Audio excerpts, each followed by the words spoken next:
بھلے ہمیں نظر نہ آتا ہو، لیکن زمین کے ارد گرد ہوا کا ایک غلاف ہے۔ جیسے جیسے ہم بلندی پر جاتے ہیں اس کی کثافت کم ہوتی چلی جاتی ہے، یہاں تک کہ ایک مقام کے بعد ہوا نہیں ہوتی، بس خلا ہوتا ہے۔ مٹی سے بنے انسانوں کے ارد گرد بھی ایک نظر نہ آنے والا غلاف ہوتا ہے، اسے اس کا اورا کہا جاتا ہے۔ زمین کے گرد اس کی فضا ایک توانائی ہے، اسی میں سانس لے کر ہم جیتے ہیں، پنچکیاں چلتی ہیں، جہاز اڑتے ہیں، اور گرمی میں اسی ہوا کے جھونکے کو ہم نعمت سمجھتے ہیں۔ انسان کے ارد گرد بھی اس کی شخصیت کے اس غلاف میں نظر نہ آنے والی ایک توانائی ہوتی ہے۔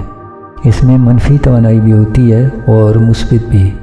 اس منفی توانائی کو ہم نظر بد کہتے ہیں، بھلے یہ حسد سے ہو، حسرت سے ہو یا عادتاً، لیکن اگر یہ کسی دوسرے کے اورا کے درپے ہو جائے تو منفی توانائی کے اس نظر بد کے اثرات سامنے آتے ہیں۔ یہودی اسے انہرا کہتے ہیں، اٹالین اسے ملوچیو، لاطینی امریکہ والے اسے مالدی اوجو کہتے ہیں، اور ہمارے ملک میں اسے نظر لگنا کہتے ہیں۔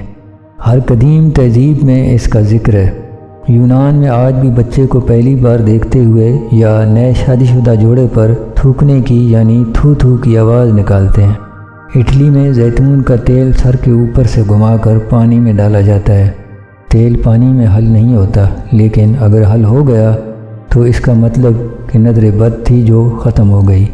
سائنس نظر بد کی تصدیق نہیں کرتی، جیسے سائنس نظر کے ٹیسٹ میں صرف یہی بتاتی ہے کہ کس کی نظر کا نمبر کیا ہے، لیکن یہ نظر کیا دیکھ سکتی ہے، کیا کر سکتی ہے یا کروا سکتی ہے، یہ سب میٹا فزکس ہے۔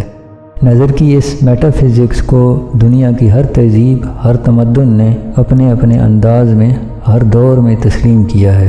نظر بد کے لیے یہ دعا بہتر ہے۔